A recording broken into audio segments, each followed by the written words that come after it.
El recuerdo vuelve siempre al mismo momento, al olor de la carne, quemándose demasiado rápido, a las risas que no eran para mí, a la frase que cayó como una bofetada disfrazada de broma, que los pobres coman lo que sobra. En ese instante supe algo con una claridad dolorosa. No era solo una parrillada familiar. Era el día en que entendí exactamente qué lugar ocupaba yo en esa mesa y en sus vidas. El sol de la tarde caía pesado sobre el patio de la casa de mi hijo. Un calor típico de verano en México, de esos que hacen que la ropa se te pegue a la piel y que hasta las sombras parezcan cansadas. La parrillada anual, así la llamaban. Una tradición, decían. Para mí siempre había sido una prueba de resistencia. Las brasas crepitaban bajo la parrilla, mientras el humo subía lento, mezclándose con el olor de la carne, la cebolla asada y el chorizo. Mi nuera caminaba de un lado a otro con soltura, como si aquel patio fuera un escenario que le pertenecía, dando órdenes suaves, sonriendo lo justo. Aquí las servilletas, allá las salsas. No gritaba, no hacía falta. Todos sabían que ella mandaba. Yo estaba sentada en una silla de plástico a un lado, con las manos apoyadas sobre mi bolso, observando, siempre observando. Aprendí hace años que en esa casa era mejor mirar que hablar. Mi hijo estaba junto a la parrilla, cerveza en mano, riéndose con sus cuñados. Lo veía de perfil, más canoso que antes, con la frente arrugada por preocupaciones que nunca compartía conmigo. Era mi hijo, sí, pero ya no era mi hijo como antes. Ahora pertenecía a otra familia, a otra lógica. «Mamá, siéntate, ahorita servimos», me dijo sin mirarme del todo. Asentí, siempre asentía. Los nietos corrían por el patio gritando, persiguiéndose. Me alegraba verlos, aunque sabía que para ellos yo era poco más que un mueble antiguo. Estaba ahí, pero no sabían para qué servía. Cuando anunciaron que la comida estaba lista, todos se acercaron a la mesa larga. Platos de plástico, cubiertos desechables, risas altas. Me levanté despacio, tomé un plato y avancé con calma. No quería estorbar, nunca quería estorbar. Fue entonces cuando mi nuera dijo la frase. No fue un grito, no fue un insulto directo. Fue dicha con esa ligereza que hace más daño, como quien lanza una piedrita y luego se limpia las manos. Que los pobres coman lo que sobra, dijo mirando los platos casi llenos, que algunos dejaban a un lado, mientras se servían más carne. Hubo un segundo de silencio, apenas un segundo. Después las risas, no carcajadas, no, risas pequeñas, cómplices, incómodas tal vez, pero risas al fin. Sentí como el calor del día se me subía al pecho. No porque me hubiera llamado pobre directamente, no hacía falta. Yo sabía, y ellos sabían, a quién iba dirigida esa frase. Miré a mi hijo, esperé, un gesto, una palabra, algo. Nada. Le dio la vuelta a un trozo de carne en la parrilla como si no hubiera escuchado nada, como si no hubiera pasado nada. Ese fue el momento exacto en que algo se rompió dentro de mí. No dije nada, no pregunté, no reclamé. Miré mi plato vacío, luego la mesa llena, luego las caras que evitaban la mía. Sentí una calma extraña, pesada, como cuando una tormenta termina y solo queda el olor a tierra mojada. Dejé el plato sobre la mesa. «Ya vengo», murmuré, aunque nadie me escuchaba. Caminé hacia la puerta lateral del patio. Escuché una risa más fuerte detrás de mí. Tal vez no fue por mí. Tal vez sí. Ya no importaba. Salí a la calle y respiré hondo. El aire estaba caliente, pero era mío. Caminé despacio hasta mi coche. Me senté unos segundos sin arrancar. Miré mis manos, temblaban apenas. No lloré. conduje hasta mi casa un departamento pequeño, que siempre había sido suficiente para mí. Me quité los zapatos, me senté en la orilla de la cama y dejé el bolso a un lado. El silencio era profundo. Honesto. Pensé en los años, en todo lo que había dado sin pedir recibos, en las veces que defendí a mi hijo, incluso cuando no me defendía a mí misma, en los cheques firmados, en las llamadas al banco, en los no te preocupes mamá, luego vemos. Esa noche, mientras calentaba un poco de sopa que había hecho el día anterior, mi celular vibró. Un mensaje de mi hijo. Mamá, la empresa necesita tu inversión. Es urgente. Mañana hablamos. Leí el mensaje 2 veces, luego una tercera. Me senté a la mesa con la sopa frente a mí intacta. Afuera un perro ladraba. Algún vecino discutía. La vida seguía. Pensé en la parrillada, en la frase, en las risas. Tomé el teléfono con ambas manos. Escribí despacio, sin rabia, sin prisa. Nunca más. Envié el mensaje. Apagué el celular. Y por primera vez en muchos años, dormí profundamente sin el peso de tener que sostener a nadie más que a mí misma.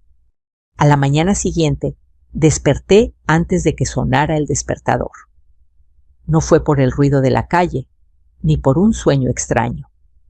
Fue esa sensación vieja, conocida como si el cuerpo supiera que algo importante había pasado y todavía no se atreviera a nombrarlo. Me quedé un momento mirando el techo, escuchando mi propia respiración. El cuarto olía a jabón de lavandería y a café viejo. En la cocina, la cafetera seguía ahí, esperando. Me levanté despacio, como si temiera que un movimiento brusco rompiera el pequeño equilibrio que había conseguido la noche anterior. Lo primero que hice fue prender el teléfono. No por ansiedad, por costumbre, por esa costumbre de madre de estar disponible aunque nadie esté disponible para una. Había 6 llamadas perdidas, 2 de mi hijo, 3 de mi nuera, una de un número desconocido. No devolví ninguna. Dejé el celular boca abajo sobre la mesa, como quien aparta una carta que no quiere abrir todavía. Preparé café. El olor llenó el departamento cálido familiar. Me senté junto a la ventana con la taza entre las manos. Afuera, un vendedor de pan anunciaba su carrito con una campanita. La vida como siempre siguió. Y yo empecé a recordar. No recuerdos bonitos, no. Esos llegan después cuando uno está en paz. Lo que llegó esa mañana fue la lista silenciosa de todo lo que había hecho por mi hijo sin que nadie lo anotara en ningún lado. Cuando él era niño, yo vendía comida en la calle. En la mañana tamales, en la tarde gelatinas. Me levantaba de madrugada con los ojos hinchados y los pies fríos, y aún así le planchaba su uniforme con cuidado como si el mundo pudiera cambiar solo por verlo limpio. Luego crecieron las necesidades. Libros, zapatos, transporte, y cuando su padre se fue, me quedé sola con el miedo y con la obligación. Nadie te enseña a criar a un hijo con las manos temblando, pero se aprende, a punta de cansancio. Mi hijo fue bueno para los números desde joven. Siempre rápido, siempre astuto. Va a llegar lejos, decían. Y yo, que ya había aprendido a callarme para no atraer mala suerte, solo sonreía. Cuando entró a la universidad, yo firmé papeles que ni entendía. Pedí préstamos con intereses que me daban vergüenza. Trabajé limpiando casas, cuidando niños ajenos, aguantando humillaciones pequeñas, esas que te tragan la dignidad poquito a poquito, porque en mi cabeza solo existía una idea: que él no repitiera mi vida. Por eso cuando conoció a mi nuera, yo hice lo mismo, sonreír y callar, aunque desde el principio hubo señales. La primera vez que fui a su casa nueva, la de ellos, mi nuera me miró el vestido como si fuera un error. Me ofreció agua sin hielo, como si hasta eso fuera un favor. Y cuando mi hijo me abrazó, ella se quedó quieta, con una sonrisa fina, esa sonrisa que no llega a los ojos. En ese tiempo yo todavía me decía, es joven, se va a acostumbrar. Como si el respeto fuera un hábito que se aprende por repetición, como si la falta de respeto fuera un malentendido. Pero no era un malentendido, era un estilo. Con los años, la manera en que hablaba fue cambiando. Ya no era solo fría, era directa, pero siempre con un tono educado que confundía a los demás. Si yo me quejaba, quedaba como exagerada. Si yo respondía, quedaba como conflictiva. Y mi hijo siempre encontraba la manera de no estar en medio. Se iba por agua, se metía al baño, revisaba el celular, cambiaba el tema. Ese silencio fue creciendo hasta hacerse costumbre. Y sin embargo, yo seguía ayudando. Porque así somos muchas madres. Porque a cierta edad una no ayuda porque le sobren cosas, sino porque todavía cree que su amor puede sostener lo que otros no saben cuidar. Cuando la empresa de mi hijo se estaba formando, él llegó un día a mi departamento con los hombros caídos, con esa cara de niño que aún se asomaba cuando estaba desesperado. Mamá, es que si no compro ese equipo me quedo atrás, y si me quedo atrás ya no levanto. Me explicó lo de los contratos, lo de los clientes, lo del crecimiento. Yo entendí lo básico. Necesitaba dinero, no un poquito, mucho. Yo no tenía mucho. Tenía lo que junté trabajando. Tenía mi ahorro para emergencias. Tenía lo que me quedaba de una herencia pequeña que mi mamá me dejó guardada como quien guarda una veladora para cuando se apague la luz. Te lo voy a regresar, mamá. Te lo juro, dijo. Y yo le creí, no porque fuera ingenua, sino porque era mi hijo. Al principio fue solo un préstamo, después solo una garantía, luego solo una firma para que el banco confíe, y yo firmaba. Con miedo, sí, pero firmaba. Mi nuera siempre estuvo ahí, en esas conversaciones, sentada a un lado, cruzando las piernas, mirando como quien evalúa. Gracias, señora, decía a veces. Pero su gracias era como un sello, no como un abrazo. Y yo aceptaba, porque me repetía, esto es por él.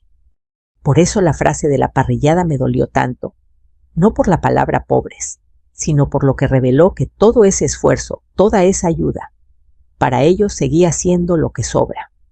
Algo que se usa, se consume y luego se deja a un lado. El celular vibró de nuevo sobre la mesa. Lo vi sin tocarlo. Luego vibró otra vez y otra. Al final lo tomé. Había un mensaje de mi nuera largo, lleno de signos de exclamación. Mamá, ¿qué te pasa? Fue una broma. No hagas drama. Mi marido está preocupado. Necesitamos hablar.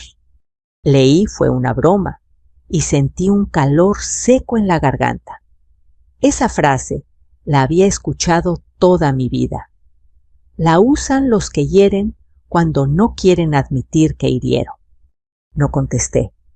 El número desconocido volvió a llamar. Esta vez contesté sin decir mi nombre. Señora, la señora Elena García, dijo una voz seria de oficina. Sí, le hablo del banco. Tenemos un asunto pendiente relacionado con una garantía firmada a favor de la empresa de su hijo. Necesitamos confirmar algunos datos. Me quedé inmóvil. El café se enfrió entre mis dedos. ¿Qué asunto?, pregunté, aunque ya sabía. La voz explicó cosas técnicas, plazos, renovación, riesgos, cambios.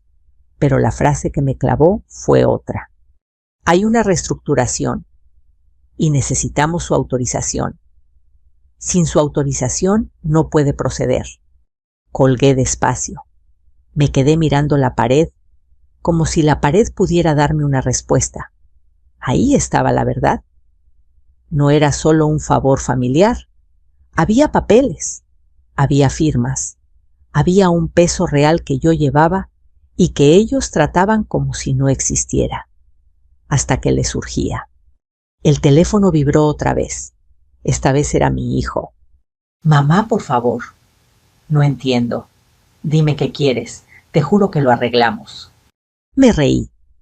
No con alegría, con esa risa chiquita que sale cuando una se da cuenta de que lo que siempre pidió respeto solo aparece cuando alguien teme perder algo. Me puse de pie. Abrí un cajón viejo donde guardaba documentos envueltos en plástico. Saqué carpetas, contratos, copias, recibos. Las hojas olían a papel guardado y a tiempo. Me senté y empecé a leer despacio como si estuviera leyendo por primera vez mi propia historia. Y ahí, con la luz de la mañana entrando por la ventana, entendí algo que me dio paz y rabia al mismo tiempo. Yo no era una invitada en su vida. Yo era un pilar que ellos habían aprendido a ignorar. Ese día, sin gritos y sin escándalo, tomé una decisión simple. Si mi dignidad no tenía lugar en su mesa, entonces mi apoyo tampoco lo tendría. Y por primera vez el silencio ya no me dolió. Me protegió. No respondí de inmediato. Dejé que el teléfono descansara sobre la mesa junto a las carpetas abiertas y los papeles amarillentos por el tiempo. Afuera, el ruido de la calle subía y bajaba, como una respiración ajena. Un camión pasó tocando el claxon. Alguien discutía en la acera. Todo seguía igual y, sin embargo, dentro de mí algo se había movido del lugar. Me preparé otro café. No porque lo necesitara, sino porque hacerlo me daba unos minutos para pensar. El vapor subió lento, empañando un poco la ventana. Pensé en mi hijo, en cómo escribía mensajes largos cuando estaba desesperado y cortos cuando se sentía seguro. Pensé en mi nuera, en su forma de decir mamá solo cuando quería algo. Pensé en la parrillada, en la frase, en las risas. El teléfono vibró otra vez. Esta vez no lo ignoré. Mamá, dime qué está pasando. ¿Hice algo mal? Por favor, contesta. Leí el mensaje con cuidado. No había disculpa. No había reconocimiento. Solo confusión y urgencia. Me di cuenta de algo que me dolió más de lo que esperaba. No entendía por qué estaba herida, solo entendía que su estabilidad estaba en riesgo. Apoyé la espalda en la silla y cerré los ojos un momento. Recordé tantas conversaciones parecidas años atrás cuando yo era la que pedía atención. Mamá, luego hablamos. Mamá, no exageres. Mamá, entiéndenos. Siempre había un luego que nunca llegaba. Abrí los ojos y tomé el teléfono. No para discutir, no para explicar, para ser clara. No pasó nada hoy. Pasó todo durante años. Escribí despacio como quien mide cada palabra para no desperdiciarla. Anoche entendí algo. No puedo seguir ayudando donde no se me respeta. Envié el mensaje. Lo dejé ahí. No agregué nada más. No tardó en responder. ¿Pero de qué hablas? Fue una broma. Ya te lo dijeron. No puedes reaccionar así por una tontería. Sonreí cansada. Esa palabra otra vez. Tontería. Así llamaban a todo lo que no querían enfrentar. Apagué el teléfono. Me levanté y fui al closet. Saqué una bolsa grande y empecé a guardar documentos con calma, contratos de préstamo, estados de cuenta, cartas del banco. No era una mudanza, era una preparación. Como cuando una se organiza antes de un viaje largo, sabiendo que no volverá pronto. Mientras acomodaba los papeles, me vino a la mente una escena de años atrás. Mi hijo joven, sentado en esa misma mesa donde ahora yo revisaba documentos. Tenía los ojos brillosos, llenos de sueños. Mamá, esto es solo el principio. Cuando me vaya bien, tú no te vas a preocupar por nada. Yo había reído orgullosa. Nunca le dije que no esperaba nada a cambio. Solo respeto, solo un lugar digno. El sonido del timbre me sacó del recuerdo. Me sobresalté. No esperaba visitas. Miré por la mirilla, era mi nuera. De pie, brazos cruzados, el rostro tenso. Detrás mi hijo mirando al suelo. No abrí. Escuché cómo tocaba de nuevo más fuerte. Mamá, sabemos que estás ahí, dijo ella, con esa voz controlada que usaba cuando estaba molesta. Tenemos que hablar. Me apoyé contra la puerta. Sentí el frío de la madera en la espalda. Por un segundo estuve tentada a abrir, a explicar, a arreglar. Esa tentación vieja de madre que cree que todo se puede solucionar con palabras. Pero recordé la mesa, el plato, la frase. No abrí. Esto es muy inmaduro, continuó ella. No puedes dejarnos así justo ahora. Justo ahora. Ahí estaba. No nos lastimaste, no te lastimamos. Solo nos dejaste así. Mi hijo habló entonces con voz baja. Mamá, por favor, solo dinos qué quieres. Respiré hondo. Me acerqué a la puerta sin abrirla. Quería respeto, dije clara. Y eso no se pide cuando ya es tarde. No respondieron de inmediato. Escuché cómo se movían, cómo se miraban entre ellos, aunque no los veía. Finalmente, mi nuera habló otra vez. No exageres, nadie te faltó al respeto. Sentí una presión en el pecho, no de rabia, de tristeza, porque entendí que no lo verían. No ahora. Ya no tengo nada más que decir, respondí. Todo lo demás es con los abogados. Hubo un silencio largo, luego pasos alejándose, el ascensor cerrándose. Me quedé quieta, escuchando hasta que el edificio volvió a su sonido normal. Volví a la mesa y me senté. Mis manos estaban firmes, no temblaban. Eso me sorprendió. Encendí el teléfono. Tenía varios mensajes nuevos. No los leí. Abrí el correo electrónico y busqué el contacto que había guardado años atrás, casi olvidado el contador que me ayudó cuando firmé los primeros papeles. Luego el abogado que revisó los contratos por si acaso. Escribí un correo sencillo. Necesito revisar mi situación legal con los préstamos y garantías a la empresa de mi hijo. Quiero proceder de forma clara y definitiva. Lo envié. Después escribí otro. Por favor, comuníquese con el banco. Quiero retirar mi garantía conforme a lo que marca el contrato. No era una amenaza, no era un castigo, era un acto administrativo, limpio, legal. Me quedé mirando la pantalla un momento antes de cerrarla. Pensé en lo irónico de todo. Durante años yo había sido la mamá, la que ayuda, la que apoya, la que no se mete. Y ahora, cuando actuaba como adulta responsable, como alguien que protege lo suyo, me llamaban exagerada. El teléfono vibró de nuevo. Esta vez no era un mensaje, era una llamada del banco. Contesté. Señora García, dijo la misma voz del día anterior. Recibimos su solicitud. Queremos confirmar que entiende las consecuencias. Las entiendo, respondí. Las he entendido desde hace años. Hubo un breve silencio al otro lado. Entonces procederemos según lo indicado. Colgué y dejé el teléfono sobre la mesa. Me levanté y abrí la ventana. El aire caliente entró mezclado con el olor de la calle. Cerré los ojos y respiré profundo. Por primera vez sentí algo que no había sentido en mucho tiempo: alivio. No sabía qué pasaría después. No sabía cómo reaccionarían. No sabía cuánto tardaría todo en resolverse. Pero sí sabía algo, con absoluta certeza: no iba a volver a sentarme en una mesa donde me ofrecían las sobras y esperaban mi gratitud. Esa noche, antes de dormir, miré una foto vieja en mi buró. Mi hijo pequeño, sonriendo con los dientes chuecos y los ojos llenos de confianza.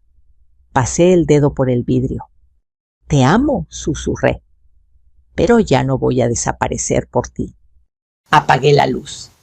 Y aunque sabía que lo más difícil estaba por venir, dormí con la tranquilidad de quien al fin ha dicho la verdad que llevaba años guardando. Los primeros efectos no se sintieron de inmediato.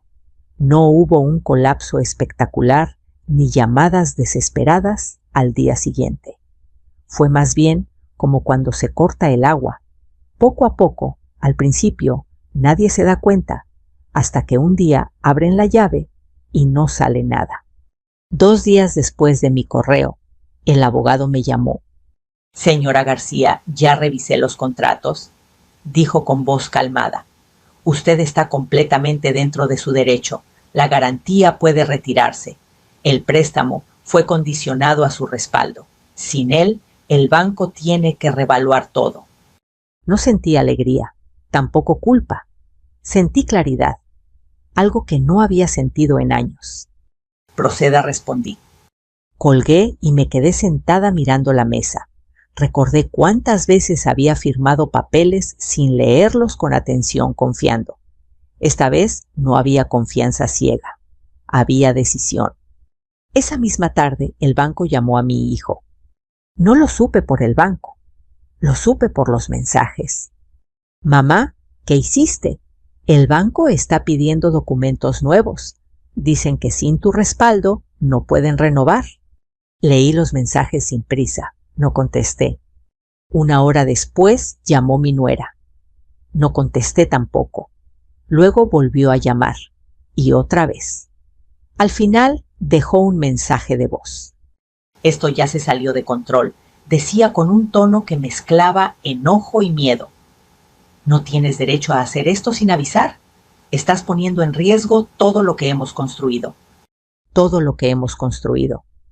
Pensé en esa frase, en cómo nunca decía todo lo que hicimos, porque en su versión de la historia yo no estaba incluida. Al día siguiente, el contador me llamó para explicarme los números con detalle. Me habló de flujos de deudas de plazos. Me dijo algo que ya intuía. Sin su garantía, el banco no puede seguir como antes. Van a congelar líneas de crédito. Eso afecta la operación diaria. Colgué y me quedé mirando por la ventana.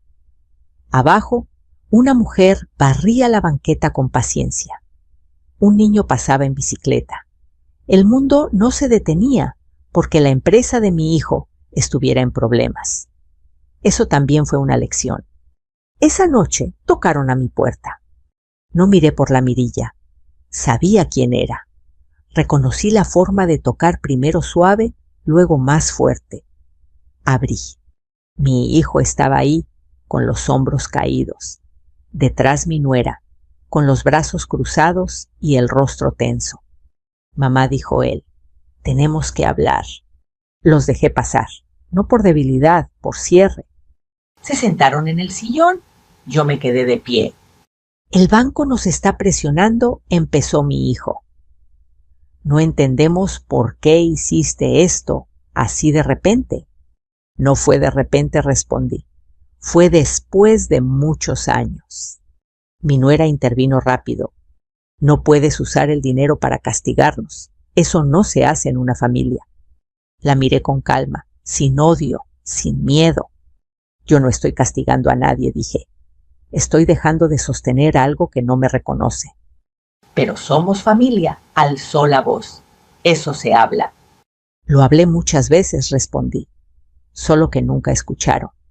Mi hijo bajó la mirada. «Mamá, si pierdo la empresa». No terminé de escucharlo. Levanté la mano despacio. «Tu empresa no se pierde por mí», dije. «Se pone en riesgo porque dependía de algo que nunca respetaron». Hubo un silencio pesado. Mi nuera respiraba rápido. Mi hijo se frotaba las manos. «¿Qué quieres?», preguntó él al fin. «Dinos qué quieres y lo hacemos». Esa pregunta la había esperado años. «Quería respeto antes», respondí. Ahora quiero tranquilidad. Mi nuera se levantó de golpe. Esto es injusto, dijo. Por una frase, por una broma. No fue una frase, la interrumpí. Fue una forma de verme. Y eso no cambia con disculpas tardías. Se quedaron callados. No sabían qué decir porque no había negociación posible. El dinero por primera vez no servía para tapar lo que faltaba. Se fueron sin despedirse. A la mañana siguiente, el banco convocó a mi hijo a una reunión urgente. Luego vino otra. Después, otra más. Los plazos se acortaron. Las condiciones cambiaron. Los proveedores empezaron a preguntar. Los empleados a murmurar. No porque yo llamara a nadie. No porque yo hablara mal. Sino porque cuando el dinero deja de fluir, la verdad empieza a notarse. Una semana después, mi abogado me llamó. La empresa está buscando otras opciones, me dijo. Inversionistas externos. Pero eso significa perder control. Sonreí apenas, no por venganza, por ironía. Durante años habían tenido control sobre mí sin pedir permiso. Ahora temían perder el suyo. Esa noche cené sola. Pan, queso, un poco de fruta. Nada especial, pero comí tranquila, sin risas falsas, sin frases venenosas. Pensé en algo que mi madre solía decir: el dinero no habla, pero cuando se va grita. Y ahora por fin estaban escuchando. Los días siguientes fueron una procesión silenciosa de mensajes y llamadas que no contesté. No por crueldad, sino porque ya había dicho todo lo que tenía que decir. El resto era ruido. Aprendí con los años que cuando una mujer mayor guarda silencio después de hablar claro, no es debilidad, es límite. Aún así vinieron. Primero fue mi hijo. Llegó un martes por la tarde, cuando el sol empezaba a bajar, y el edificio se llenaba de sombras largas. Lo vi desde la ventana caminar despacio, como si cada paso le pesara. Traía la misma camisa de la parrillada, ahora arrugada. Me dolió verlo así, pero no abrí de inmediato. Me senté en la mesa y esperé a que tocara. Tocó, una vez, luego otra. Abrí. Mamá dijo apenas: ¿puedo pasar? Asentí y me hice a un lado. No lo abracé, no me aparté, solo dejé espacio. Se sentó en el sillón y se quedó mirando el piso. Pasaron unos segundos largos antes de que hablara. No sabía que todo estaba tan amarrado a ti, dijo. Pensé que ya estaba resuelto. Pensaste que ya no importaba, respondí con suavidad. Levantó la vista. Sus ojos estaban rojos. No quise decir eso. Lo sé, dije. Por eso duele más. Respiró hondo, como si fuera a llorar, pero se contuvo. Siempre se contenía. Así lo había criado a aguantar, a no molestar, a no pedir ayuda hasta que fuera urgente. El banco nos dio 30 días, continuó. Si no conseguimos respaldo, perdemos contratos. Hay empleados, familias. Yo también fui una familia que sostuvo, respondí. ¿Y no me viste? No respondió. Se quedó callado con las manos entrelazadas. En ese silencio vi pasar los años. Lo vi niño, lo vi joven, lo vi hombre. Y entendí algo doloroso. Había aprendido a vivir sin preguntarse de dónde venía el piso que pisaba. Mamá dijo al fin: si necesitas que te pidamos perdón. Lo miré a los ojos. No necesito que me pidan perdón. Ahora dije. Necesitaba que me respetaran antes. Asintió derrotado. Se levantó despacio. Ella va a venir, dijo. Quiere hablar. No contesté. Vino al día siguiente. Mi nuera llegó con un vestido formal, el cabello perfectamente arreglado, como si fuera a una cita importante. Tocó con firmeza, sin rodeos. Abrí. Buenas tardes, dijo. ¿Podemos hablar La dejé pasar. Se sentó derecha con las piernas cruzadas. Yo me senté frente a ella. No vine a pelear, empezó. Vine a arreglar esto. Esto no se arregla, respondí. Se entiende. Y ya. Frunció el ceño. No puedes tirar todo por la borda por un comentario, dijo. Fue desafortunado, sí, pero no era para ti. Siempre es para alguien, respondí. Y esta vez fui yo. Suspiró impaciente. Mira, dijo, te lo digo claro. Sin tu respaldo, perdemos todo. Eso es lo que quieres. Pensé unos segundos antes de responder, no porque dudara, sino porque quería ser justa. No quiero que pierdan todo, dije. Quiero no perderme yo. Se quedó en silencio.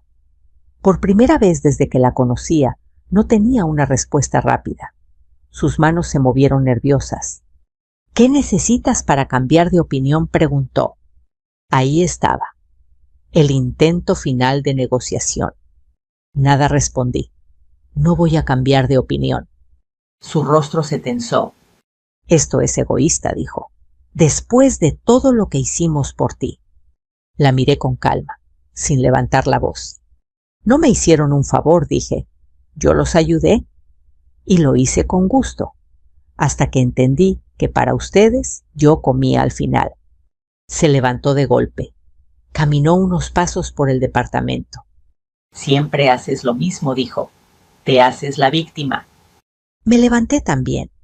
No soy víctima, respondí. Soy consecuencia. Me miró como si no entendiera. Tomó su bolso. Esto te va a pasar factura, dijo antes de irse. La familia no perdona. La puerta se cerró detrás de ella. Me quedé de pie unos segundos escuchando el eco de sus pasos en el pasillo. Luego me senté y respiré. Esa noche llegaron las lágrimas. No de ellos, mías, silenciosas, lentas. No eran de arrepentimiento, eran de duelo, porque soltar también duele incluso cuando es necesario. 2 días después, mi teléfono sonó. Era mi hermana. Me hablaron, dijo. Están desesperados. Lo sé. Dicen que te volviste fría. Sonreí con tristeza. Me volví clara. Colgué y miré alrededor. Mi casa, mis cosas, mi paz. Afuera el mundo seguía. Adentro algo se acomodaba. Las visitas habían terminado. Las lágrimas también. Lo que venía después ya no dependía de mí. Y por primera vez en mucho tiempo, eso no me daba miedo. El silencio volvió a instalarse después de las visitas. No fue un silencio vacío, sino uno lleno de ecos palabras, que no se dijeron miradas, que evitaron las mías decisiones, que ya no tenían marcha atrás. Pasaron los días, y aunque yo seguía con mi rutina, despertar temprano, hacer café, regar las plantas del balcón, sentía que algo afuera se estaba desmoronando lentamente. No tuve que preguntar para saberlo. Las noticias me llegaron solas, como siempre pasa en las familias. Una llamada de una prima, un mensaje de una vecina que solo quería saber cómo estaba todo. Comentarios envueltos en preocupación que en el fondo eran curiosidad. La empresa está mal, me dijo mi hermana una tarde. Muy mal.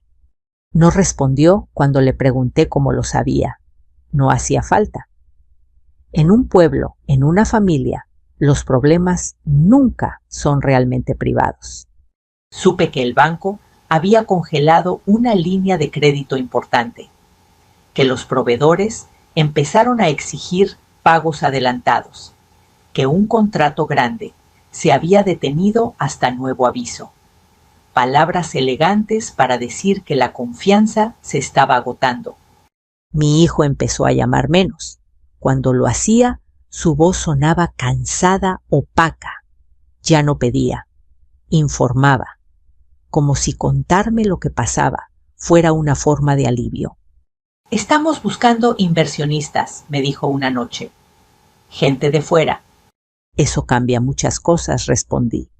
Sí, dijo. Pero no hay opción. Colgamos sin despedirnos. Pensé en lo irónico de todo. Durante años, ellos habían tenido a alguien de dentro sosteniéndolos sin cuestionar, sin exigir reconocimiento. Ahora, al buscar ayuda afuera, tendrían que rendir cuentas, mostrar números, aceptar condiciones, escuchar órdenes. Eso también era una pérdida. Una mañana, mientras hacía el mercado, me encontré con un antiguo empleado de la empresa.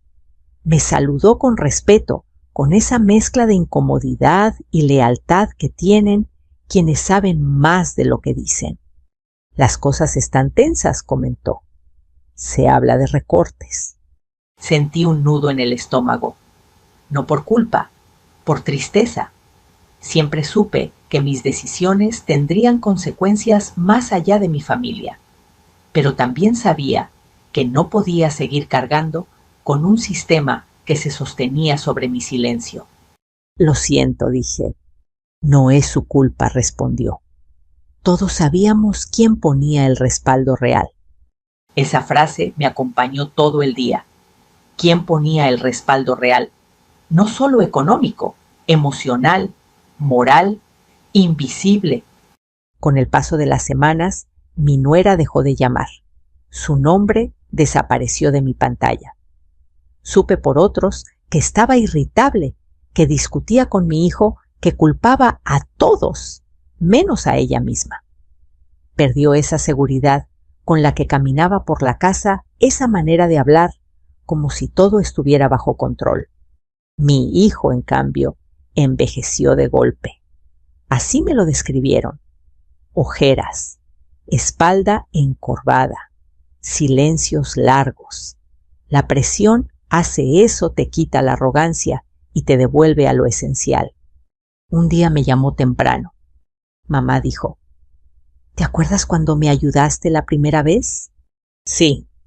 Yo tampoco pensé que llegaría tan lejos, continuó. Creí que siempre habría una red. Guardé silencio. No porque no tuviera nada que decir, sino porque ya lo había dicho todo. La red eres tú, agregó. O eras. Esa frase me dolió y me confirmó al mismo tiempo que había hecho lo correcto. Nadie debería vivir siendo la red de seguridad de otros a costa de su propia dignidad. Ahora tenemos que aprender a caminar solos, respondí. No hubo reproche en mi voz, tampoco orgullo, solo verdad. Colgamos y me quedé sentada un rato largo mirando mis manos. Pensé en lo que se pierde cuando se pierde el respeto. No solo dinero, se pierde confianza, se pierde cercanía, se pierde la posibilidad de compartir sin miedo. También pensé en lo que se gana. Desde que dejé de ir a esa casa, mis domingos eran distintos, más tranquilos, a veces solitarios, sí, pero honestos. Cocinaba para mí, leía, caminaba sin prisa. Ya no medía mis palabras ni mis gestos. Esa paz tenía un precio y lo había pagado.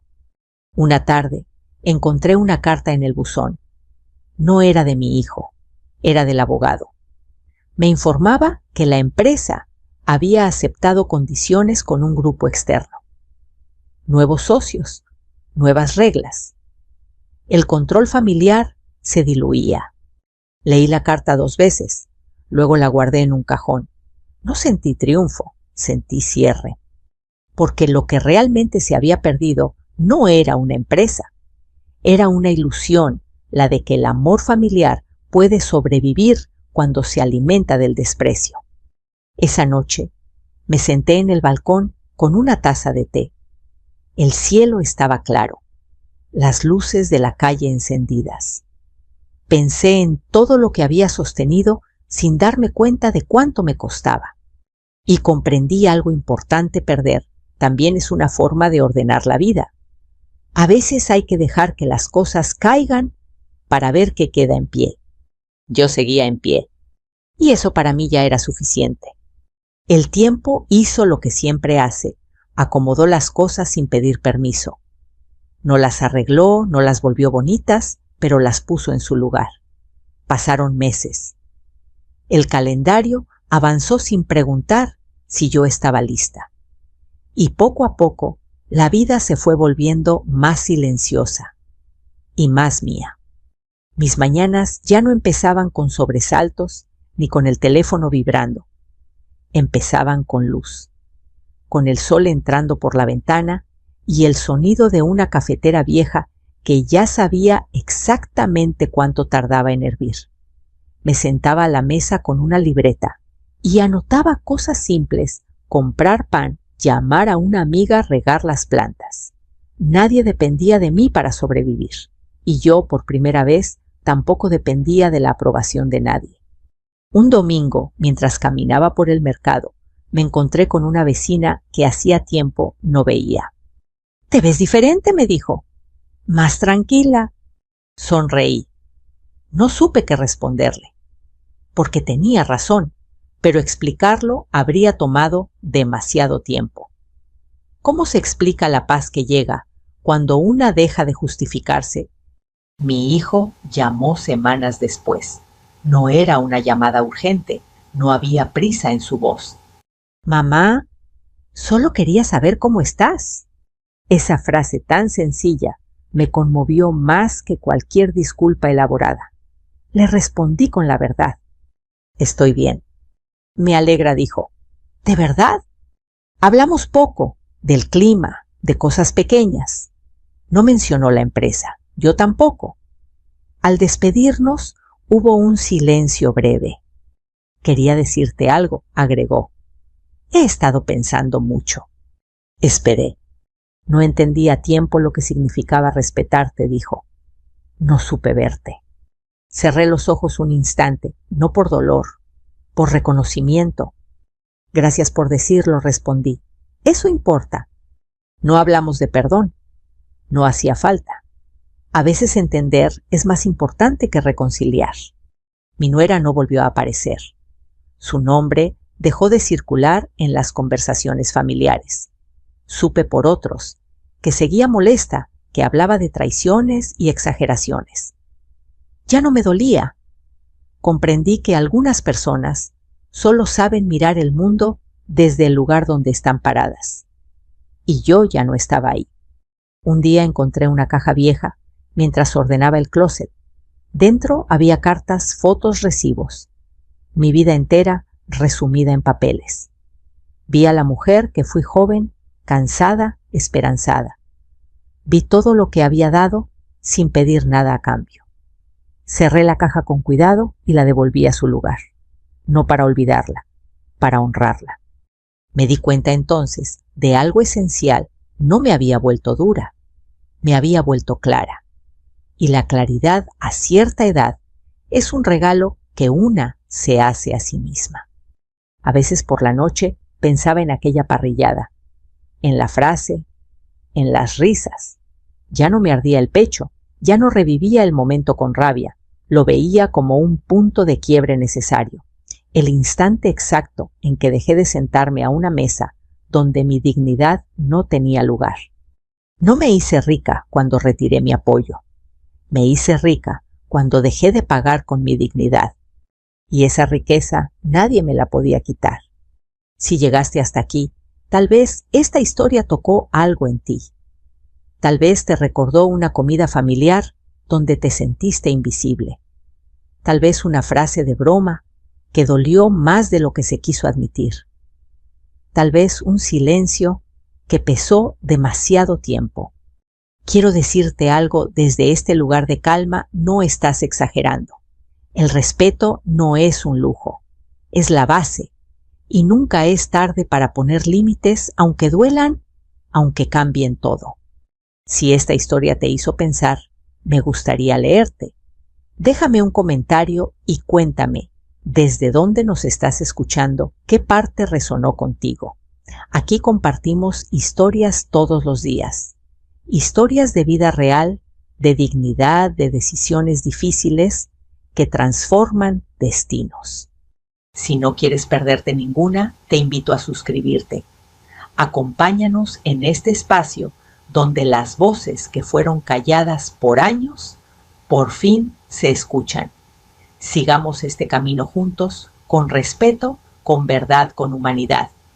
Desperté del coma, con la boca seca y el cuerpo pesado, como si alguien hubiera dejado piedras dentro de mis huesos. Las luces blancas me cortaron la vista.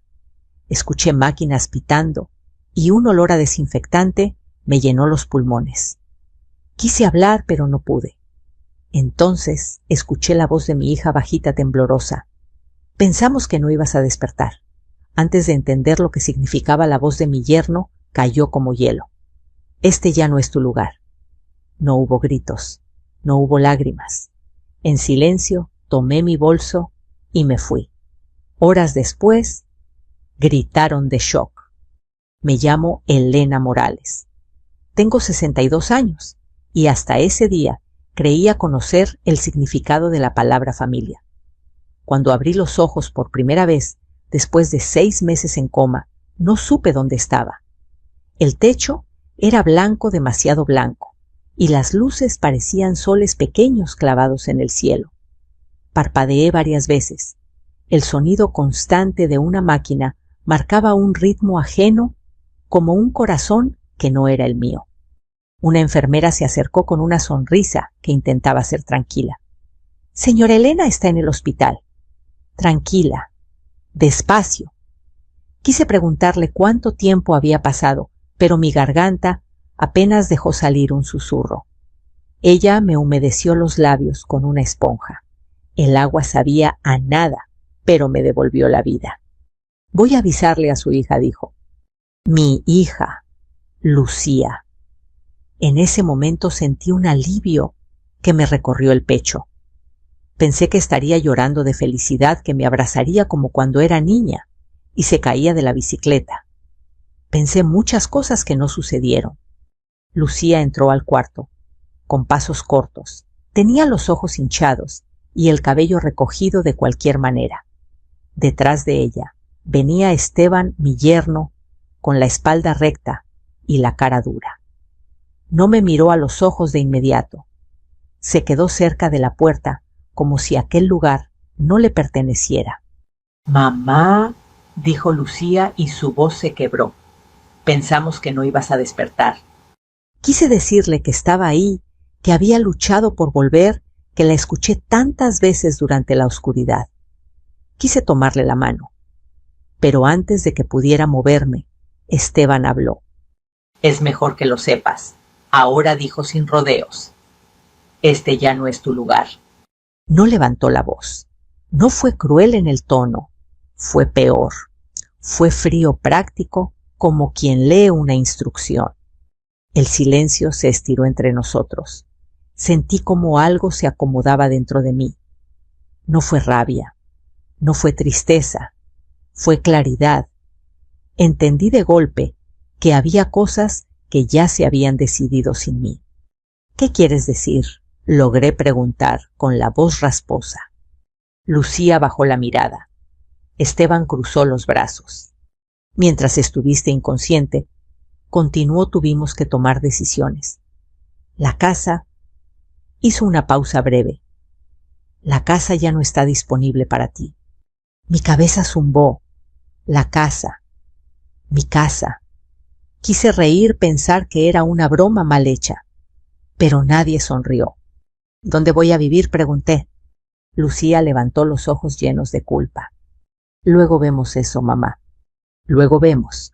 2 palabras que no prometían nada. Cerré los ojos un segundo. Respiré. Recordé el patio, el olor a tierra mojada, el árbol de guayaba que planté con mis propias manos. Recordé cada pared pintada despacio, cada peso ahorrado. Abrí los ojos y miré a mi yerno. Entiendo, dije. Esteban pareció sorprendido. Lucía frunció el ceño. ¿Entiendes?, repitió ella. Sí, respondí. Entiendo. No discutí. No pedí explicaciones. No supliqué. Le pedí a la enfermera mi ropa y mi bolso. El bolso era pequeño, gastado, pero era mío. Me ayudaron a sentarme. Las piernas me temblaban como si no fueran mías. Cada movimiento dolía, pero el dolor me mantenía despierta. Lucía quiso decir algo más. Esteban dio un paso al frente, quizá para detenerla. Yo me puse de pie con ayuda del barandal de la cama. No se preocupen, dije. Voy a arreglarlo. Salí del cuarto sin mirar atrás. El pasillo del hospital parecía interminable.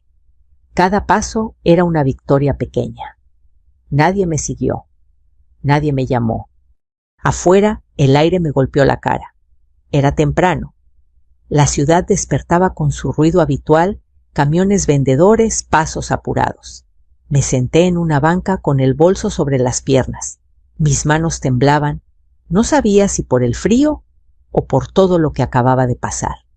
Saqué mi teléfono. No tenía llamadas perdidas. No tenía mensajes. Lo guardé. Caminé hasta la esquina y tomé un taxi. Le di la dirección de doña Pilar, mi vecina de toda la vida. No sabía si estaría despierta, pero no tenía a dónde más ir. Durante el trayecto miré por la ventana. Las calles eran las mismas, pero yo no. Doña Pilar abrió la puerta en bata, con el cabello blanco suelto. Cuando me vio, se llevó la mano al pecho. Elena exclamó: «¡Virgen Santísima!». Me abrazó con cuidado, como si yo fuera de cristal. «Pasa, hija, pasa». Me senté en su cocina, en una silla dura que me sostuvo mejor que cualquier cama de hospital. Me sirvió café. El aroma me llenó los ojos de lágrimas. «¿Qué pasó?», preguntó. «Dijeron que estabas muy mal». Desperté, respondí. «Y ya no tengo casa». No expliqué más. No hacía falta.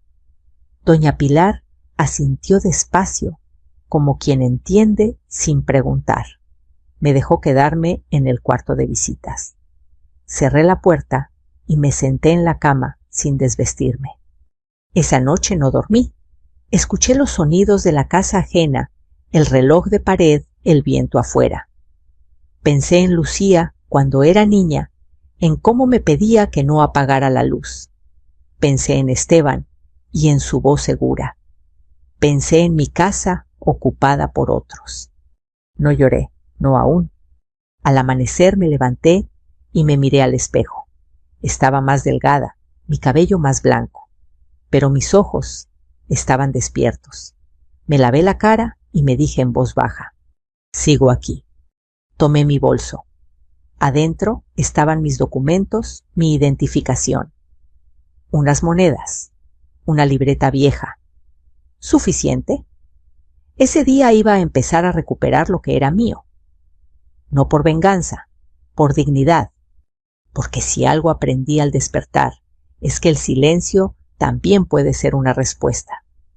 Y la mía apenas comenzaba. La primera mañana en casa de doña Pilar amaneció con el canto de los pájaros y el olor a café recién hervido. Me desperté antes de que ella tocara la puerta. El cuerpo seguía pesado, como si la noche no hubiera alcanzado para sostenerme, pero la mente estaba despierta, alerta, llena de recuerdos que regresaban sin pedir permiso. Me senté despacio en la orilla de la cama, respiré hondo y dejé que la memoria hiciera su trabajo. Mi casa. No era grande ni bonita para los ojos de quienes buscan brillo. Era una casa sencilla, de paredes firmes, y patio pequeño, en una calle tranquila, donde los vecinos se saludan por su nombre. La compré con los ahorros de toda una vida, peso por peso, moneda por moneda, guardados en una lata que escondía bajo la cama. Cada centavo tenía una historia, cada historia una renuncia. Cuando pienso en esa casa, no veo ladrillos. Veo mis manos cansadas, amasando masa para los tamales, levantándome antes del amanecer para vender atole en la esquina. Veo mis rodillas dobladas, limpiando pisos ajenos, escuchando radios que no eran míos, soportando miradas que no preguntaban mi nombre. Veo noches largas, planchando ropa ajena, con la espalda adolorida y el corazón firme, porque al día siguiente Lucía tenía escuela. Lucía, mi hija, La tuve joven cuando todavía creía que el amor podía sostenerlo todo. Su padre murió cuando ella tenía 8 años. Un accidente absurdo, un descuido en la obra, una llamada que nunca se borra de la memoria. Quedé sola, con una niña pequeña, y una promesa silenciosa: no le faltaría nada esencial, aunque yo me quedara sin todo lo demás. Durante años vivimos en cuartos rentados, lugares pequeños húmedos donde el ruido de otros entraba por las paredes. Lucía dormía conmigo. Yo le contaba historias para que no tuviera miedo. Algún día tendremos nuestra casa, le decía. Ella me miraba con esos ojos grandes y confiados y asentía como si ya pudiera verla. Tardé casi 20 años en cumplir esa promesa. Cuando finalmente firmé las escrituras, temblaba. No sabía firmar bonito, pero firmé con orgullo. El vendedor me miró con sorpresa cuando le ofrecí todo lo que tenía. Cuídela, me dijo. Y la cuidé. Pinté las paredes yo misma con brocha vieja y paciencia. Arreglé las ventanas con ayuda de un vecino. En el patio, donde solo había tierra dura, planté un árbol de guayaba. Lo hice un domingo por la mañana después de misa. La tierra estaba fresca y el sol no quemaba. Lucía me ayudó a cavar el hoyo. ¿Para qué sirve?, preguntó sudando. Para recordar que todo lo que se cuida crece, le respondí. Ese árbol fue creciendo con los años como ella. Cada temporada daba guayabas dulces que yo regalaba a los vecinos. Era mi orgullo, mi señal de que había valido la pena. Doña Pilar me encontró en la cocina, sentada con una taza de café entre las manos, mirando al vacío. ¿Quieres pan?, preguntó. Asentí. Masticar me costaba trabajo, pero el sabor me devolvió un poco de fuerza. No puedo quedarme aquí mucho tiempo, le dije. No quiero ser una carga. No eres una carga, respondió sin dudar. Pero sé que no te vas a quedar quieta. Tenía razón. Nunca supe quedarme quieta cuando algo era injusto. Ese día, mientras doña Pilar regaba sus plantas, salí a caminar despacio por la calle. Cada paso era un recordatorio de que seguía viva. Pasé frente a mi casa. No entré. Me quedé del otro lado de la calle mirando. Las cortinas estaban corridas. Había un coche estacionado que no reconocí. Sentí un nudo en el estómago. Imaginé a Esteban, sentado en mi sala, cambiando cosas, diciendo que era por el bien de todos. Imaginé a Lucía, caminando por la casa, como si siempre hubiera sido suya, como si yo nunca hubiera existido ahí. No sentí rabia. Sentí algo más frío: determinación. Volví a casa de doña Pilar y saqué mis documentos del bolso. Mi identificación, las escrituras, recibos viejos. Los extendí sobre la mesa. ¿Qué vas a hacer?, preguntó ella. Acordarme de quién soy, respondí, y de lo que me pertenece. Esa noche soñé con el árbol de guayaba. En el sueño, alguien lo podaba sin cuidado cortando ramas fuertes. Yo gritaba, pero nadie me escuchaba. Al despertar, tenía el corazón acelerado y una certeza clara: no podía permitir que borraran mi vida como si fuera un error.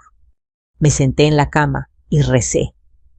No pedí venganza, pedí claridad. Pedí fuerza para no ceder ante el miedo. Recordé las palabras de mi madre: la dignidad no se presta. Yo la había heredado sin saberlo. Lucía no llamó ese día, tampoco Esteban. El silencio pesaba, pero no me aplastaba. Al contrario, me daba espacio para pensar. Y en ese espacio entendí que mi historia no había terminado con un coma ni con una puerta cerrada. Había terminado una etapa, sí. Pero lo que sigue siempre empieza en silencio. Antes de dormir, abrí la libreta vieja que llevaba en el bolso. Ahí había apuntes de gastos, números torcidos, recuerdos. En la última página escribí una sola frase: nada de lo que construí se regala. Apagué la luz. Afuera la ciudad seguía, y yo por primera vez desde que desperté sentí que el suelo bajo mis pies volvía a ser firme. Conocí a Esteban Cruz un domingo después de misa. Lucía llegó a casa nerviosa, acomodándose el vestido como cuando era adolescente, y quería impresionarme. Yo estaba en la cocina preparando café cuando escuché pasos firmes en el pasillo. Esteban entró con una sonrisa ensayada y la mano extendida. Mucho gusto, señora Elena, dijo. Por fin tengo el honor de conocerla.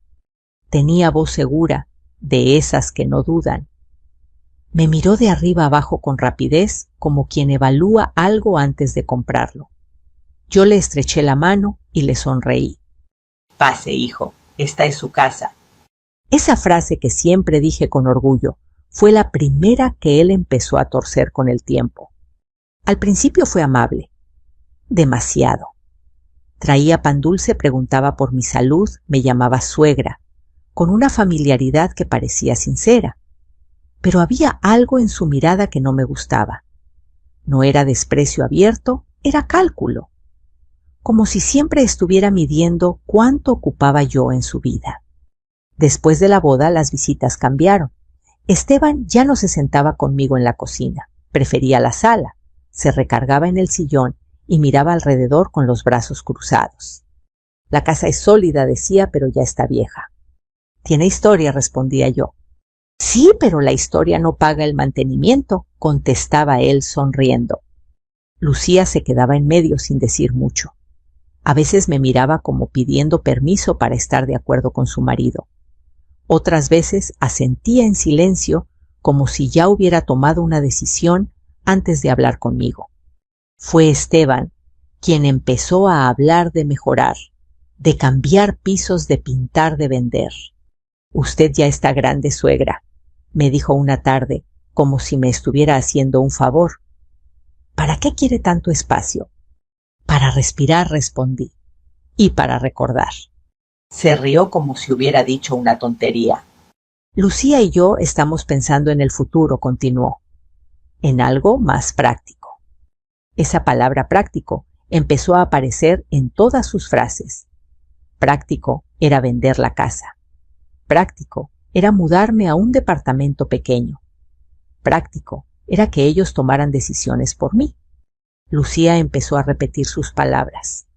Esteban dice que sería más fácil para ti, mamá. Esteban dice que podríamos ayudarte más y... Esteban cree que no deberías esforzarte tanto. Nunca era Lucía cree, siempre era Esteban dice.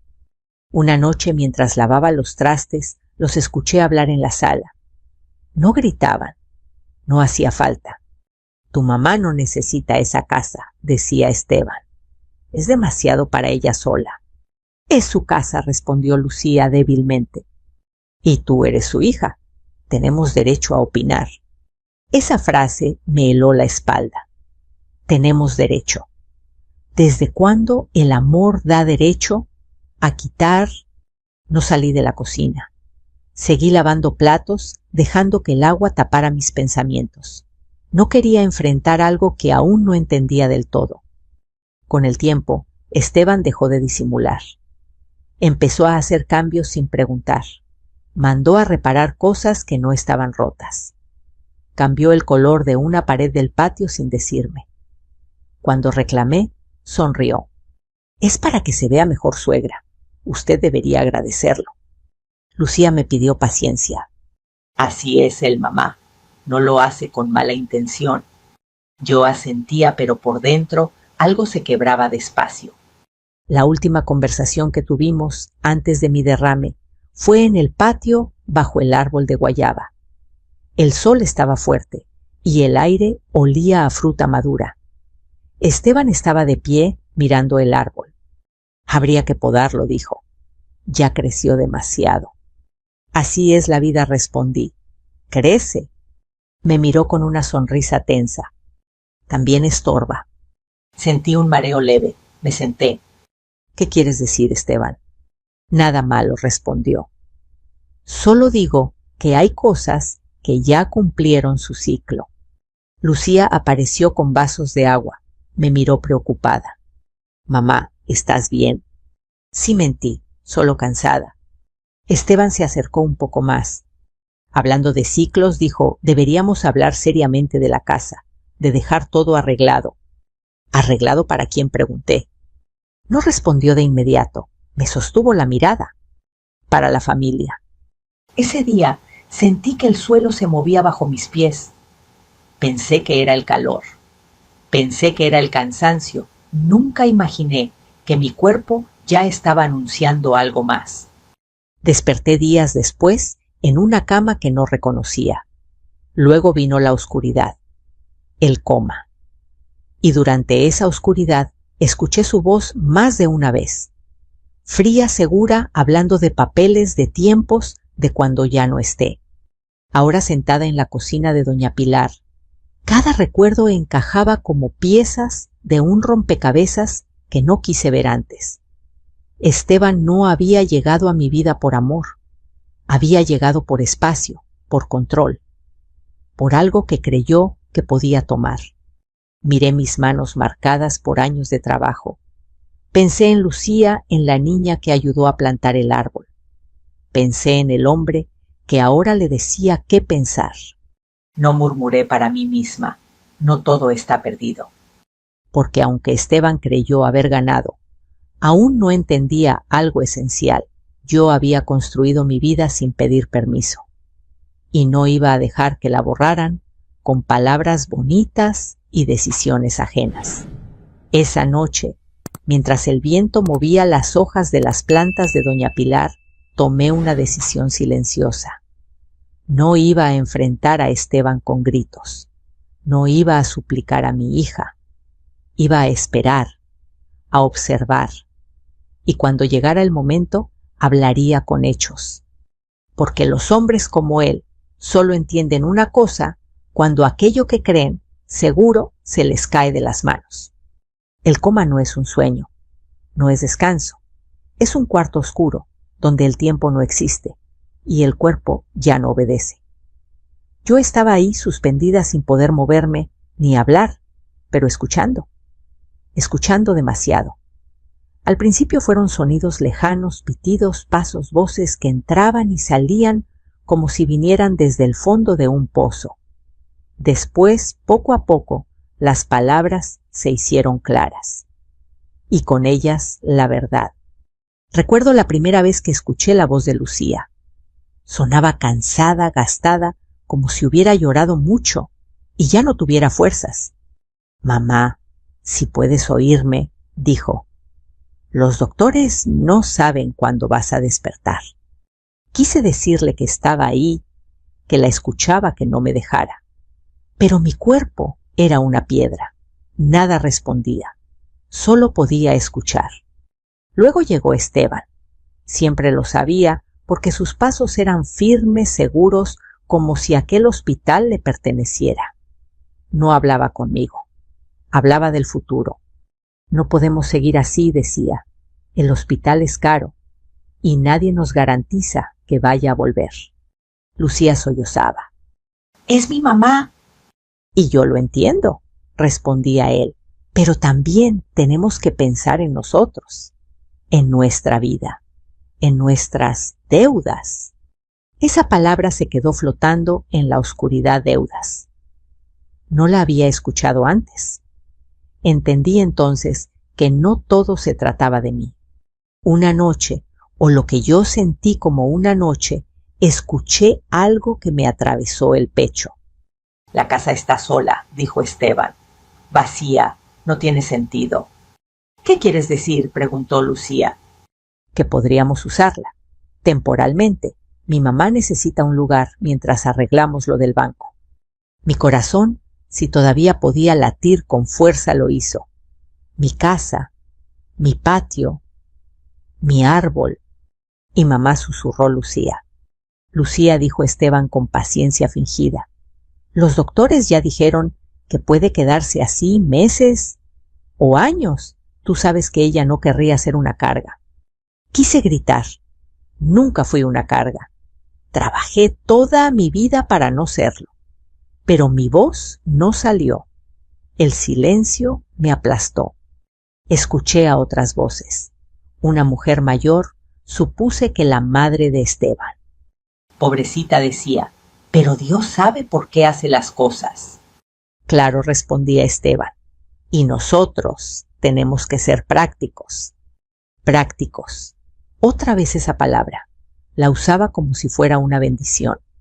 Los días o semanas pasaron así. A veces escuchaba a Lucía rezar, a veces solo el silencio. Las visitas se hicieron más cortas. Esteban hablaba de papeles de notarios de firmas. Nunca me hablaba a mí. Hablaba sobre mí. Hay que dejar todo arreglado, decía, por si acaso. Por si acaso yo no volvía. Un día sentí manos frías en las mías. Una enfermera. Vamos, señora Elena, decía. Aguante un poquito más. Quise responderle, decirle que sí, que estaba ahí. Y entonces por primera vez sentí algo diferente. No fue un movimiento, fue una decisión. Algo dentro de mí dijo, no te rindas. Las voces siguieron, pero ya no me perdía en ellas. Empecé a escucharlas con atención como quien junta pruebas. Esteban hablando de la casa como si fuera suya. Lucía dudando pero cediendo. Planes hechos sobre mi silencio. En ese cuarto oscuro entendí algo que nunca quise aceptar. Despierta, el amor no siempre protege. A veces se acomoda, a veces se esconde detrás del miedo. El día que desperté, la luz me dolió, pero no me asustó, porque yo ya sabía lo que había pasado. No me tomó por sorpresa. Cuando Esteban dijo que ya no era mi lugar, no fue una herida nueva. Fue la confirmación de todo lo que había escuchado sin poder defenderme. Mientras estaba en la banca, afuera del hospital, con mi bolso en las manos, recordé cada palabra, cada decisión tomada sin mí. Y supe que no podía quedarme callada para siempre. Esa noche en casa de doña Pilar, soñé otra vez con el cuarto oscuro. Pero esta vez había una puerta, y yo caminaba hacia ella. Al abrirla no encontré venganza, encontré claridad. Al despertar el cuerpo me dolía, pero la mente estaba firme.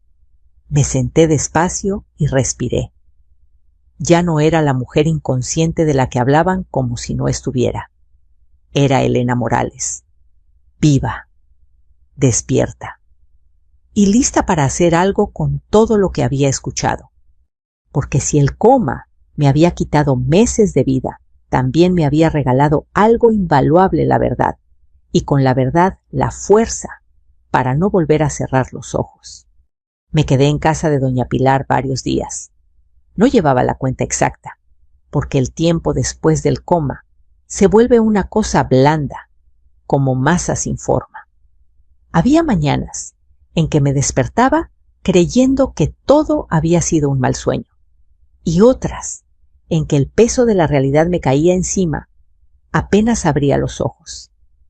Pero en todas, sin excepción, había una misma certeza: no iba a volver a mi casa a pedir permiso. Doña Pilar me observaba en silencio. Me veía levantarme despacio, sentarme a tomar café sin azúcar, caminar por el pasillo, como si estuviera aprendiendo de nuevo a usar mis piernas. Nunca me apuró. Nunca me preguntó qué iba a hacer. Solo estaba ahí, como las personas que entienden que algunas batallas se pelean primero por dentro. Una tarde, mientras ella cosía en la sala, me senté frente a la ventana que daba a la calle. Desde ahí podía ver a lo lejos el techo de mi casa. No necesitaba acercarme para sentirla. Estaba en mi pecho como una ausencia ruidosa. ¿Vas a ir?, preguntó doña Pilar, sin levantar la vista. No, todavía, respondí. Si voy ahora voy a reaccionar. Y no quiero reaccionar, quiero decidir. Asintió como si eso confirmara algo que ya sabía. Esa misma noche, Lucía me llamó por primera vez desde el hospital. Su nombre apareció en la pantalla del teléfono y lo miré durante varios segundos antes de contestar. Mamá, dijo. ¿Dónde estás? En casa de doña Pilar. ¿Por qué no volviste a la casa? Respiré hondo. Porque no era bienvenida. Hubo un silencio largo. Escuché su respiración del otro lado. Esteban no quiso decir eso, dijo al fin. Solo las cosas se complicaron. Las cosas no se complican solas, Lucía. Alguien las complica. Tú no entiendes, respondió con voz cansada. Tenemos muchos problemas. Yo también los tuve, dije, y nunca te quité nada para resolverlos. No gritó, no lloró, solo dijo, luego hablamos, mamá, y colgó. Apagué el teléfono. Me temblaban las manos, pero no de miedo, de claridad. Entendí que si yo no ponía un límite, nadie lo haría por mí. Al día siguiente salí temprano. El sol apenas calentaba la banqueta y el aire olía a pan recién hecho. Caminé despacio hasta una pequeña oficina que había visto durante años sin imaginar que algún día tocaría esa puerta. En el vidrio se leía Asesoría Legal Comunitaria. Entré. Un hombre de unos 50 años con lentes y un gesto serio me pidió que me sentara. ¿En qué puedo ayudarla, señora? Necesito saber qué pueden hacer conmigo, respondí. Y que no. Le conté todo. Desde el derrame hasta la frase de mi yerno. Desde el coma hasta la casa ocupada. Hablé despacio, cuidando cada palabra, como si al decirlas las estuviera ordenando por primera vez. El hombre escuchó sin interrumpir. Tomó notas. Asintió varias veces. ¿La casa está a su nombre?, preguntó. Solo al mío. ¿Usted firmó algún documento mientras estuvo inconsciente? No. Levantó la vista y me miró con atención. Entonces nadie tenía derecho a disponer de su propiedad. Sentí algo en el pecho. No era alegría, era alivio. ¿Y si ya viven ahí?, pregunté. Eso se puede revisar, respondió. Pero primero necesito ver las escrituras. Saqué los papeles de mi bolso con manos cuidadosas. Él los revisó uno por uno. Todo está en orden, dijo. Vamos a investigar si hay algún documento reciente y a partir de ahí actuamos. Salí de la oficina con una sensación nueva. No era venganza lo que buscaba, era orden, justicia, que cada cosa volviera a su lugar. Esa tarde regresé a casa de doña Pilar, más cansada que de costumbre, pero más firme. Me senté en la cocina y comí sopa caliente. El sabor me devolvió fuerzas. Y preguntó ella. Ya empecé, respondí, sin gritar. Sonrió. Así es como se hacen las cosas bien hechas. Esa noche dormí mejor. Soñé con la puerta de mi casa abriéndose despacio. Nadie me gritaba, nadie me corría, solo entraba y el aire era mío. Antes de apagar la luz pensé en Esteban, en su seguridad, en cómo había hablado de mi vida como si fuera un mueble viejo. No sentí odio, sentí distancia, y esa distancia me dio poder. Porque cuando una mujer deja de gritar y empieza a actuar, el mundo se acomoda de otra manera, y yo ya había dado el primer paso. El licenciado Herrera me citó una semana después. Cuando entré a su oficina, el aire olía a papel viejo y café recalentado. Era un lugar pequeño, sin lujos, pero ordenado. Las paredes estaban cubiertas de archivadores grises y diplomas discretos. Nada de cuadros caros ni frases motivacionales. Me gustó eso. Las cosas serias no necesitan adornos. Siéntese, doña Elena, me dijo. Ya tenemos algo. Mi corazón dio un golpe seco. Me senté despacio, acomodando el bolso sobre las piernas como si fuera un escudo. Revisamos el registro público de la propiedad, continuó. Su casa sigue estando a su nombre. Eso es lo primero y lo más importante. Asentí. Lo sabía, pero escucharlo de su boca me dio estabilidad. Sin embargo, añadió, apareció un documento reciente. Sentí que el estómago se me cerraba.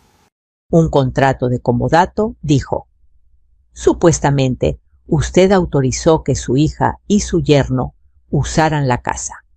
Eso es mentira, respondí de inmediato. Yo estaba en coma. Lo sabemos, dijo con calma. Por eso lo revisamos con lupa. Me mostró una copia. Vi mi nombre mal escrito. Vi una firma que se parecía a la mía, pero no lo era. Era una imitación torpe, apresurada.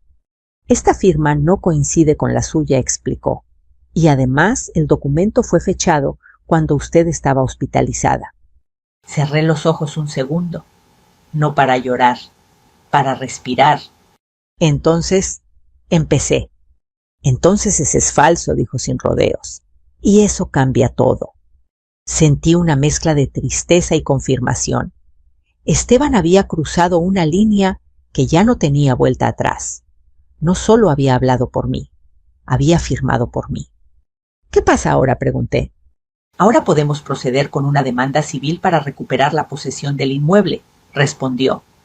Y si usted lo decide, también se puede abrir una investigación penal por falsificación. Lo miré. Pensé en Lucía. Pensé en el apellido que llevaba. Pensé en las noches en que la cargué enferma, en las veces que me llamó mamá con miedo. No quiero meter a mi hija en problemas legales, dije, pero tampoco voy a quedarme sin casa. El licenciado asintió. ¿Se puede actuar con firmeza sin destruirlo todo?, respondió. Solicitar el desalojo es suficiente para recuperar lo que es suyo. Salí de la oficina con una copia del documento falso y una carpeta nueva bajo el brazo. El sol me dio en la cara y por un momento tuve que cerrar los ojos. No porque me cegara, sino porque necesitaba aceptar lo que había descubierto. No era una confusión. No era un malentendido. Había sido una decisión consciente. Ese mismo día, Esteban me llamó. Me dijeron que fuiste con un abogado, dijo sin saludar. Así es. No era necesario llegar a eso, Elena. Escuché mi nombre en su boca y sentí algo firme dentro de mí. Tú llegaste ahí antes que yo respondí. Yo solo estoy siguiendo el camino que tú marcaste. Estás exagerando, dijo. Todo lo hicimos pensando en la familia. La familia no falsifica firmas, respondí. Hubo un silencio largo. Cuando volvió a hablar, su voz ya no era tan segura. No sabes lo que estás haciendo. Sí lo sé, dije. Estoy regresando a casa. Colgué. Los días siguientes fueron de espera. El licenciado Herrera presentó la solicitud de desalojo. Todo estaba en regla. Yo no tuve que ir a la casa. No tuve que enfrentar miradas ni palabras. Dejé que la ley hablara por mí. Una tarde, mientras ayudaba a doña Pilar a regar las plantas, escuché un coche frenar bruscamente frente a la casa. Lucía bajó del coche. Tenía el rostro pálido y los ojos rojos. Mamá dijo, apenas me vio. Es verdad. ¿Qué cosa?, pregunté, aunque sabía. Que nos van a sacar de la casa. De mi casa, corregí con suavidad. Se quedó en silencio. Las palabras parecían no encontrar salida. Esteban está muy enojado, dijo. Dice que lo traicionaste. La miré con calma. No traicioné a nadie, respondí. Me defendí. Pero... ¿y nosotros?, preguntó. ¿Dónde vamos a vivir? Esa pregunta que antes me habría destrozado ahora me encontró firme. Eso es algo que tienen que resolver ustedes, dije. Como adultos. Lucía bajó la cabeza. Por primera vez no tenía a Esteban detrás para decirle qué pensar. Nunca quise que llegara tan lejos, susurró. Llegó tan lejos porque nadie lo detuvo, respondí. Y yo tampoco lo hice a tiempo. No gritamos, no lloramos, solo dijimos la verdad. Cuando Lucía se fue, doña Pilar me tomó la mano. Hiciste lo correcto, dijo. Esa noche, mientras me acostaba, pensé en el día que volvería a cruzar la puerta de mi casa. Imaginé el patio, el árbol. No sabía en qué estado estaría todo, pero ya no tenía miedo. Porque la verdad, una vez dicha, no se puede esconder, y yo ya la había puesto sobre la mesa. El día del desalojo amaneció nublado, como si el cielo también dudara. Me desperté antes de que sonara el gallo del vecino. No había dormido mucho, pero no estaba cansada. Había algo distinto en mi cuerpo, una mezcla de nervios y calma, como cuando sabes que algo va a doler, pero también sabes que es necesario. No fui sola. El licenciado Herrera me pidió que estuviera presente. Es mejor que la vea volver a entrar, me dijo. Asentí. Doña Pilar insistió en acompañarme. Caminamos despacio las dos, como si cada paso tuviera peso. Cuando llegamos, ya estaba ahí, el actuario, un hombre serio con carpeta en mano. La casa se veía diferente. Las macetas que yo había puesto ya no estaban. La puerta que siempre pinté de azul claro, ahora era gris. Sentí un apretón en el pecho, pero respiré hondo. El actuario tocó. Esteban abrió. Su expresión fue de incredulidad primero, luego de enojo. ¿Qué es esto?, dijo. ¿Qué están haciendo aquí? Orden judicial, respondió el actuario con voz firme. Tiene que desocupar el inmueble. Lucía apareció detrás de él. Me miró como si no me reconociera del todo. Mamá, susurró. No dije nada. No porque no tuviera palabras, sino porque ya no eran necesarias. Entramos. Cada habitación me habló de ausencia. Mis cuadros no estaban. El sillón viejo había sido reemplazado por uno moderno frío. La mesa donde Lucía hacía la tarea ya no existía. Caminé hasta la cocina. Mi cocina. Los azulejos seguían ahí, pero todo lo demás parecía ajeno. «Tienen 1 hora», dijo el actuario. Después el inmueble queda bajo posesión de la propietaria. Esteban discutió, alzó la voz, dijo palabras que no escuché del todo. Yo solo miraba. Miraba cómo empacaban apresurados, cómo el control se les escapaba de las manos. Lucía se acercó cuando Esteban salió al patio. «Nunca pensé que harías esto», me dijo. La miré. Vi a mi hija, no a la mujer que había permitido tanto. «Nunca pensé que tendría que hacerlo», respondí. «Pero aquí estamos». «¿Y ahora qué?», preguntó con los ojos llenos de miedo. «Ahora aprendes», dije. «¿Cómo yo aprendí?» No fue un momento dramático. No hubo gritos ni lágrimas exageradas. Solo realidad. Cuando se fueron, el silencio fue profundo. El actuario me entregó los papeles. El licenciado Herrera me estrechó la mano. Doña Pilar me abrazó fuerte. «Ya está», dijo. «Es tuya otra vez». Cerré la puerta detrás de todos y me quedé sola en la sala. Escuché el eco de mis pasos. Toqué la pared. Me senté en el suelo y lloré. No de tristeza, de descarga, de cierre. Pasé los siguientes días limpiando, sacando muebles que no eran míos, recuperando los que estaban guardados en el cuarto del fondo. Pinté la puerta otra vez de azul. Colgué mis cuadros.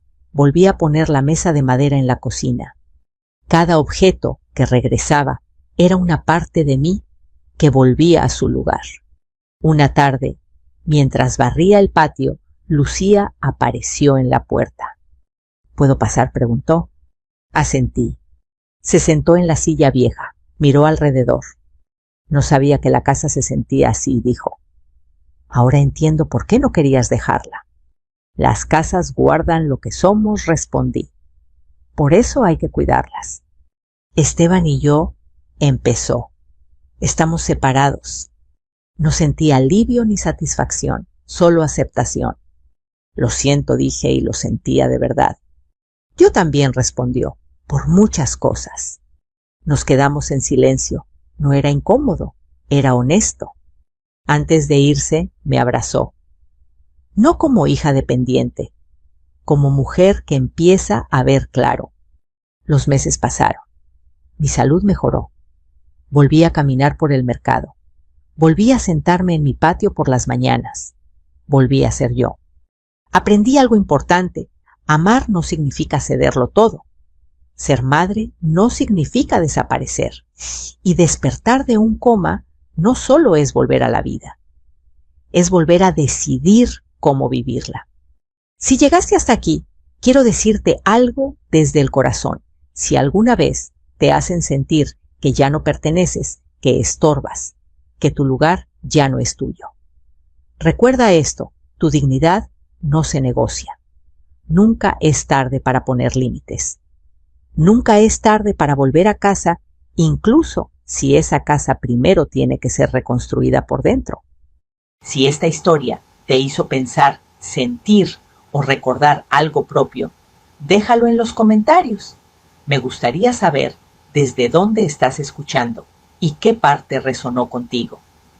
Tenemos muchas historias más que merecen ser contadas, así que suscríbete para no perderte ninguna.